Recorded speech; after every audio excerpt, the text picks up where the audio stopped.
셋째 주와 예수 부활주일로 지켜집니다. 그래서 오늘 4월 첫 주와 고난 주간으로 예수님이 고난당하시는 사건들을 고난 주간에 맞춰서 말씀을 증거하고자 합니다. 오늘 본문에는 이제 치유의 만찬이라고 해서 예수님과 12 제자들이 식탁에 앉아서 식사하는 내용이면서 자신에 대해서 말씀을 해주신 말씀을 오늘 중심으로 같이 은혜를 받고자 합니다. 여기 보면 12 중에 있습니다. 제자들이 12명의 예수님과 같이 식사를 하러 모여서 앉아서 계십니다. 거기에 가룟 유다라 하는 자가 이제 대제사장들에 가서 예수를 팔으려고 그래요. 예, 팔으려고. 근데 가룟 유다는 누구냐 하면 그 모압 쪽 속이에요. 모압. 그래서 이제 이 모압의 후예예요. 그래서 가룟 유다는 처음부터 마귀예요, 마귀. 가룟 유다는 마귀예요, 마귀. 마귀라고요.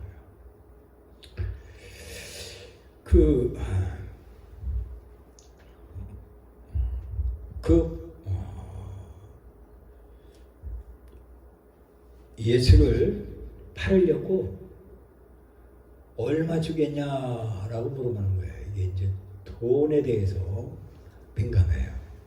가룟 유다가 돈으로 이제 예수를 팔려고 하는 거예요. 얼마 주겠냐 이제 대제사장에게 말하는 겁니다. 은 30인데 은 30은 그 노예의 값이에요. 노예 당시에 노예 한 사람의 노예 값을 은 30이다라고 말하고 있습니다. 그래서 돈을 받고 가룟 유다는 이제 예수를 팔려고 기유를 하는 거예요. 노예 값을 대제사장한테 받아서 이제 예수를 팔려고 하고 있습니다. 근데 이제 17절 말씀에 보면 무기절 첫날에 6월절이 있어요. 6월절 패스오버라고 해서 출애굽 당시에 재앙이 넘어가는 것을 기념해서 6월절에 이제 명절을 주로 이제 6월절에 양을 잡기도 하고 이제 이렇게 음식을 먹기도 하고 그러시오. 그래서 6월절을 예배했습니다. 제자들이. 그래서 이제 저물 때 이 저물던 6월절이 시작하는 날이에요. 시작하는 시간에 유대인들은 저녁이 하루의 시작이에요. 그래서 6월절 시작 때 예수님과의 두 제자가 함께 앉아서 이제 음식을 먹어요. 그래서 이제 저녁 먹으면서 치유의 만찬이 시작하는 거예요.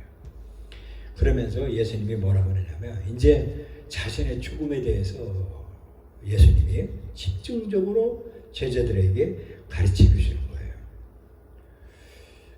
그러면서 이렇게 말하는 겁니다.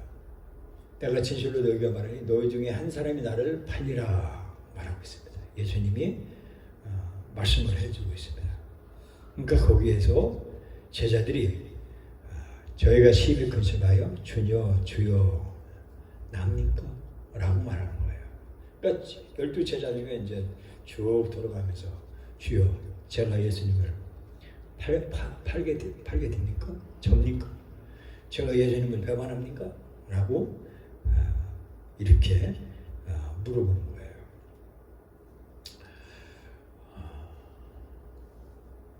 그러면서 이제 요한복음의 13장에 보면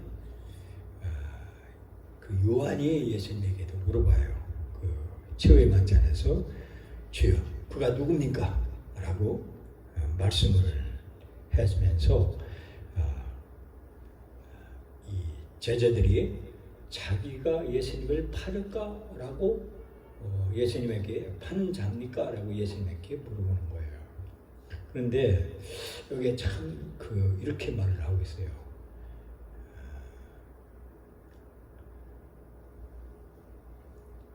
예수님께서 가라사대 나와 함께 그릇에 손을 넣는 자가 그가 나를 팔리라 라고 말하고 있습니다.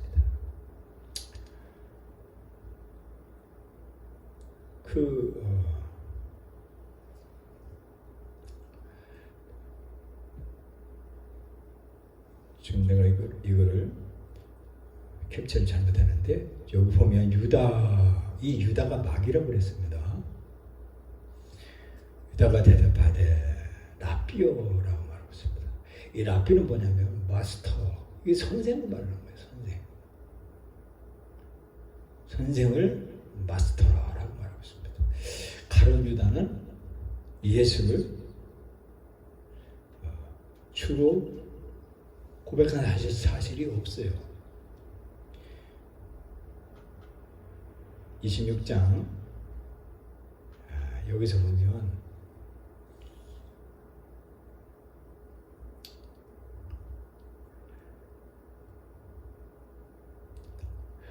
여기서 주여 내니까 라고 말할 때 주여, 다른 제자들은요, 여기 보면 저희가 심히 근심하여, 쭉 뭐냐면 예수님의 다른 제자들, 베드로나 요한이나 안드레나 이런 제자들은 심히 근심하여 주여 내니까, 그래서 주여라고 말하고 있습니다. 이것은 로드라고 말하고 있어요.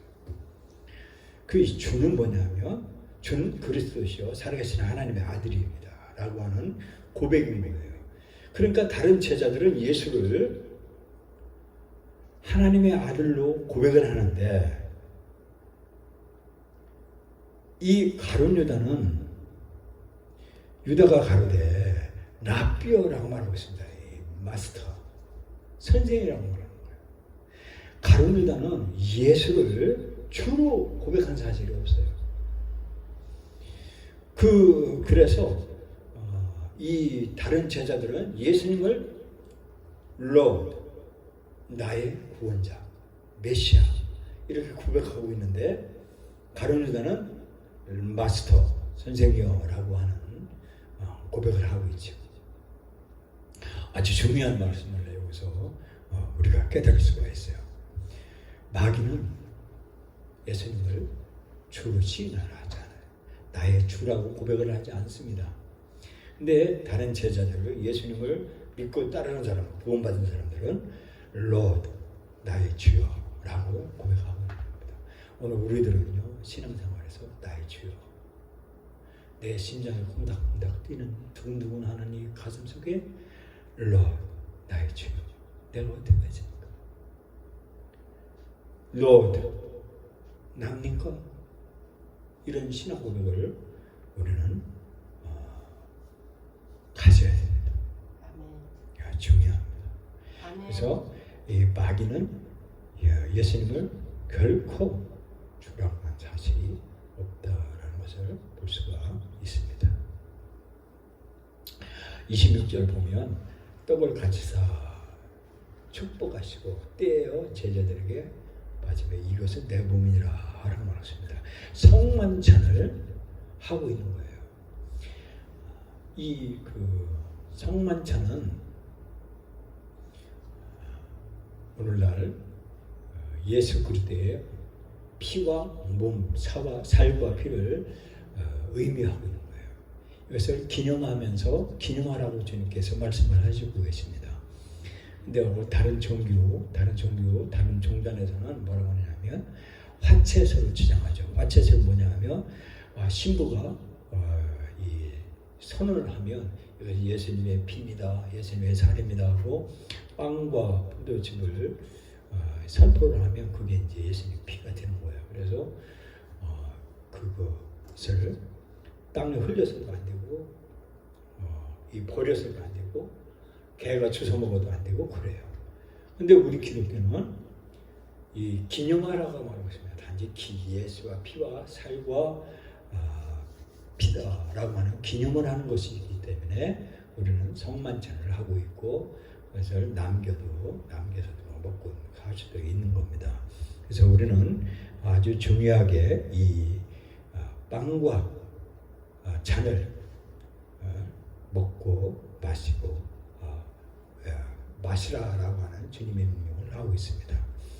근데 이 잔을 가져다 살해하고 축복을 하고 제자들에게 마시라고 하는데, 이 피가 뭐냐면 죄 사함을 얻게 하려고 많은 사람을 위하여 흘리는 바 곧 나의 언약의 피다라고 말하고 있습니다. 언약의 피를 말하고 있습니다. 그래서 이 예수님의 피를 마시라라고 하는데, 이것을 우리가 기념을 하는 거예요. 의미를 부여하는 거기 때문에 예수님의 피를 말하고 있는 것입니다. 성경에 예수님은 그 포도즙을 마신 사실이 없어요. 포도즙이에요, 포도즙. 그것은 예수님이 잔을 포도 송이를 즙을 짜서 드신 것이 포도즙이 성만찬으로 사용하셨다라고 말씀을 해주고 있는 것입니다. 그러면서 그러나 너에게는 내가 포도나무에서 난 이것을 이제부터 내 아버지의 나라에서 새 것으로 너희와 함께 마신 날까지 마시지 아니하리라 말씀을 해주고 있는 것입니다. 이 새 포도즙을 마시는 날까지 너희와 이제는 마시지 않겠다라고 말씀을 해주고 있는 것입니다. 이것은 유대인들은 광야 40년 동안에 포도주를 마신 사실이 없어요. 포도를 으깨서 즙을 내서 마셨어요. 이 발효시키지 말라고 하는 그 순수한 포도의 즙을 먹고 마시라라고 했기 때문에 오늘 우리들은 예수를 믿는 사람들은 술을 마시면 안 된다라고 말하고 있습니다. 그래서 이 순수한 포도의 순수한 포도즙, 으깬 그 즙을 말씀을 해주고 있는 겁니다. 그래서 이것이 새 언약의 피다라고 말씀을 해주고 있는 것입니다. 이것이 언약인데, 언약이 뭐냐 하면 테스타먼트, 이것은 유언을 말하는 거예요. 유언을 말하는데, 이 유언이 바로 언약의 피인데, 이 언약의 피는 뭐냐 하면 구약에서는 대제사장이 백성들의 죄를 대신해서 짐승을 잡아서 짐승의 피를 흘려서 짐승이 대신 내 죄를 대신 짐승이 희생하셨습니다 라고 피를 드림으로 그 죄를 탕감받았는데, 이것이 1년에 한 번씩 계속 지니까 짐승의 피로는 영원한 속죄를 할 수가 없기 때문에 예수님께서 히브리서 9장 18절에 말씀을 해주고 있습니다. 히브리서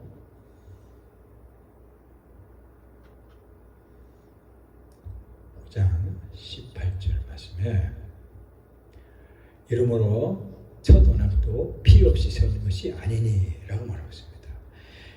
그리고 모세가 율법대로 모든 계명을 온 백성에게 말한 후에 송아지와 염소의 피와 및 물과 붉은 양털과 웃을 졸지하여 그 책과 온 백성에게 뿌려, 이 언약의 피를 동물의 피로 말미암아서 백성들의 일위성으로 죄를 탕감받는데, 그것을 구약의 올드 테스타먼트, 옛 언약을 말씀을 해주고 있습니다. 그래서 9장 22절에 율법을 쫓아 거의 모든 물건이 피로써 정결케 되나니 피 흘림이 없은즉 사함이 없느니라 말하고 있습니다. 그래서 이 구약에서는 짐승의 피를 대신 흘림으로 죄의 사함을 받았다라고 말씀을 해주고 있습니다. 근데 이 죄는요, 영원한 속죄를 할 수가 없어요. 죄를 덮기만 할 뿐이지 죄를 완전히 깨끗게 할 수가 없다라고 말하고 있습니다. 그렇기 때문에 9장 16절 17절 유언은 유언한 자가 죽어야 되나니 그 유언은 그 사람이 죽은 후에야 견고한즉 유언한 자가 살아날 때는 언제든지 효력이 없느니라, 그렇게 말씀을 해주고 있습니다. 그래서 예수님께서 오늘 본문 말씀에 이 죄의 사함을 얻게 하려고 많은 사람을 위해 흘리는 바 곧 내 언약의 피, 나의 언약의 피니라 라고 말씀을 해주고 있습니다. 그래서 유언은 예수님께서 죽은 후에야 효력이 있는데 그것이 바로 새 언약. 이것은 28절 말씀에 죄사함 없게 하고 많은 사람을 위하여 흘리는 바곧 나의 피다. 언약의 피다. 이것이 뉴 테스타멘트, 신약을 말하고 있습니다. 새로운 언약을 말씀을 해주고 있습니다. 이제부터는 구약에서는 행위로 구원을 받았지만 이제는 예수님께서 유언으로 말미암아서 은혜가 시작된 거예요. 은혜. 도저히 내 죄를 탕감받을 수가 없는데 예수님께서 유언으로 뉴 테스트먼트 새 언약을 주었는데 그것이 예수 그리스도께서 십자가에서 피를 흘림으로 말미암아서 모든 인류가 믿는 자 예수님이 내 죄를 위해서 십자가에서 피를 흘렸습니다 라고 믿는 자는 영원한 구원을 받게 된다라고 하는 것을 새로운 언약, 이 새 언약 죄의 사함을 얻게 하는 이 은혜의 복음을 시작하는 것이 바로 예수 십자가의 사건이다라고 말하고 있습니다. 그래서 고린도 후서 3장 6절에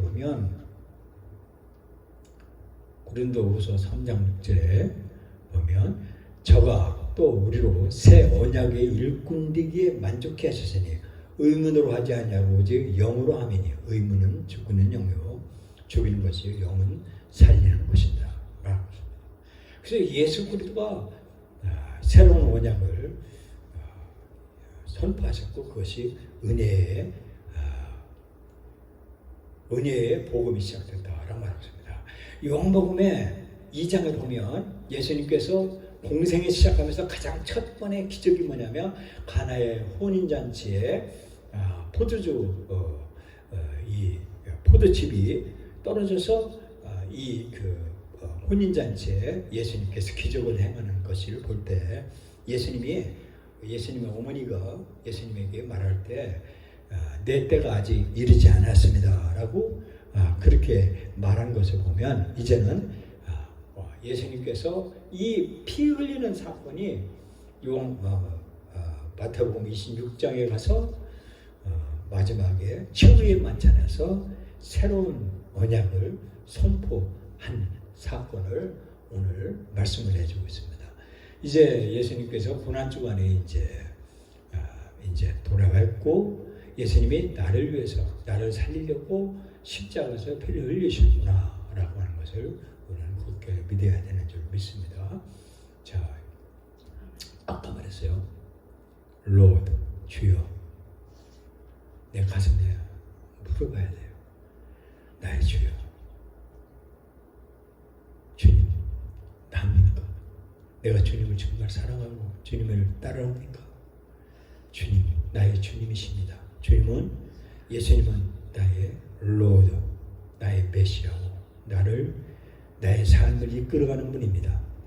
내가 저주의 삶에서 헤매고 멸망 가운데 절망 가운데 있을 때 예수께서 십자가에서 피를 흘림으로 말미암아 내가 저주 가운데서 새로운 삶을 얻었습니다 라고 하는 주여 Lord, 이 주님의 심정을 우리는 갖고 새로운 삶을 살아야 될 줄로 믿습니다.